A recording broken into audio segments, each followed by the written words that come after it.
Սիրելի աշակերտներ, հերթական մարտավարական հնարքը, որ կուսումնասիրեն, կոչվում է խեղդուկ մատ։ Այն իրականացնում են ձիով։ Խեղդուկ մատը շատ ժամանակ իրականացվում են զոհաբերության հետ և ապա հրապուրում հնարքի հետ միասին։ Ինչպես գիտենք, սկզբնախաղում և միջնախաղում մենք փորձում ենք արքային ապահովել, պաշտպանել մեր խաղաքարերով։ Սակայն շատ դեպքերում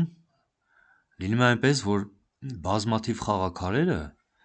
արքայի բոլոր ճանապարհները փակում են։ Արքան կարծես թե խեղդված է իր խաղաքարերի ներքո։ Եվ եթե հակառակորդն ունենում է ձի, նա կարող է ձիով հայտարարել շախ, և ձիու շախից կա ազատվելու երկու տարբերակ։ Կամ պետք է այդ ձին վերցնել, այս պարագայում դա հնարավոր չէ, կամ պետք է արքայով դիմել փախուստի։ Իսկ մենք գիտենք, որ արքան խեղդված էր իր իսկ խաղաքարերով, տեսեք, բոլոր իր ճանապարհները փակել են։ Արքան չունի նահանջի դաշտ։ Եվ սա հենց այն մատն է, որը կոչվում է խեղդուկ մատ։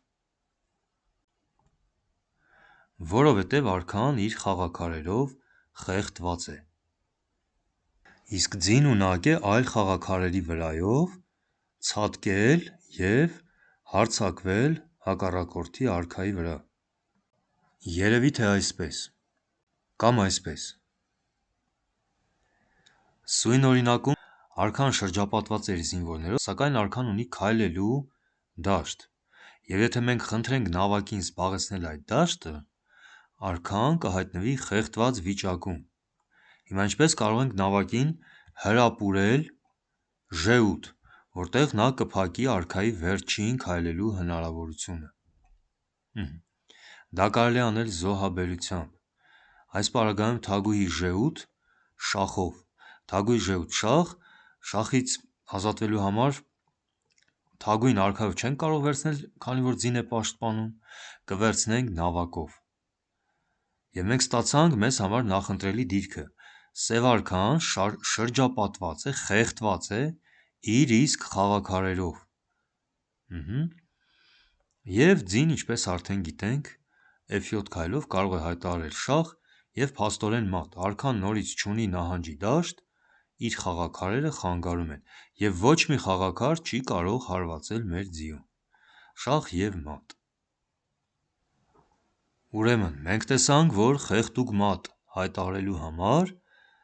շատ ժամանակ մենք զոհաբերում ենք խաղաքար, մենք քիչ առաջ զոհաբերեցինք թագուհի, հրապուրում ենք մրցակցի խաղաքարերին մեզ համար նախընտրելի դաշտը և հայտարարում խեղդուկ մատ։ Առաջին հերթին զոհաբերություն, հրապուրում և խեղդուկ մատ։ Զոհաբերություն, հրապուրում և խեղդուկ մատ։ ԵՒս մեկ օրինակ՝ նավակին հրապուրում ենք ժեութ դաշտ։ Այս դեպքում արքան լիովին կլինի խեղդված։ Ինչպես հրապուրենք, առաջինը զոհաբերությամբ։ Թագուհի ժեութ շախ, տեսեք, փիղը պաշտպանում է, և արքան չի կարող վերցնել թագուհուն, այլ դեպքում խեղդուկ մատ չէր լինի։ Պետք է, որ նավակը վերցնի։ Նավակը վերցրեց, ամբողջությամբ փակեց արքային բոլոր շարժելու հնարավորությունից և ձին, ինչպես գիտենք, կատարում է խեղդուկ մատ։ Ուրեմն, զոհաբերություն կատարելու ժամանակ ամենակարևորն է, որ արքան չվերցնի մեր խաղաքարը։ Այսինքն, մեր խաղաքարը պետք է լինի պաշտպանված։ Այս դեպքում պաշտպանը փիղն է։ Նույնը առաջին օրինակում։ Այս դեպքում թագուհին նույնպես պաշտպանված է, և պաշտպանը ձին է։ Արքան չի կարող հարվածել։ Վերցրեցին նավակով, հայտարարեցինք մատ։ Եթե օրինակ ձին լիներ G5 դաշտում, այս դեպքում խեղդուկ մատ հնարավոր չէր լինի։ Զոհաբերեցինք թագուհին, այո, եթե վերցներ նավակով, կհայտարարեինք խեղդուկ մատ, բայց չէ որ կարող է վերցնել արքայով, և այժմ ոչ մի մատի մասին խոսք լինել չի կարող։ Հիմա անցնենք վարժություն տետրերի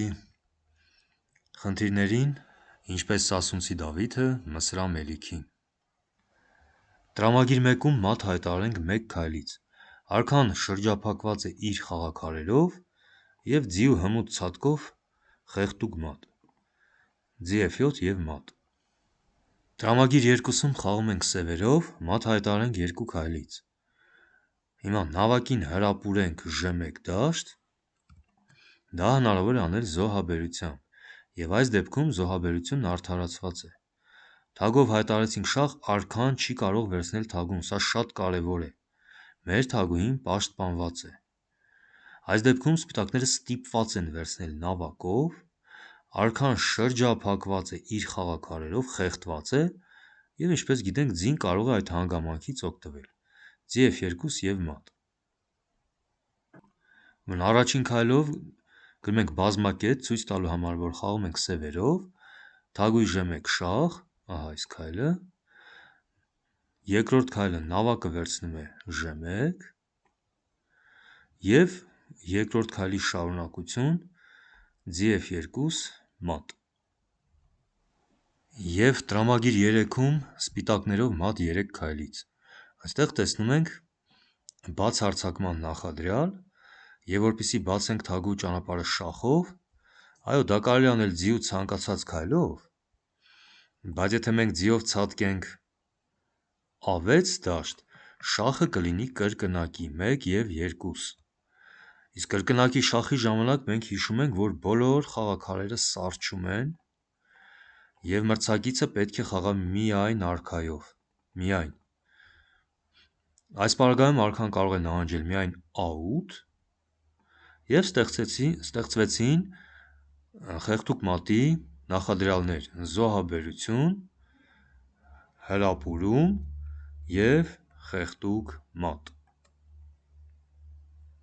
Ուրեմն թագուհի b8 շախ, թագուհին պաշտպանված է, ստիպված պետք է վերցնի նավակով, արքան խեղդվեց, և մենք հայտարարում ենք ձիով մատ։ Այսպիսով առաջին քայլով ձի a6, ձի c7 a6, և մենք ունենք երկու շախ, կրկնակի շախ, 1 2, 1 և 2, երկու շախի նշան։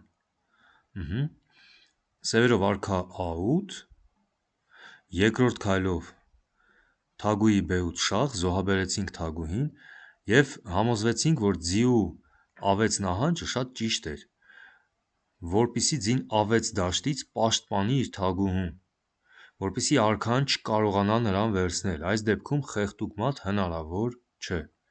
ստիպված վերցնելու է նավակով։ Նավակը վերցնում է b8 և երրորդ քայլով ձին վերադառնում է c7 խեղդուկ մատով։ Շնորհակալություն, ցտեսություն եթերում։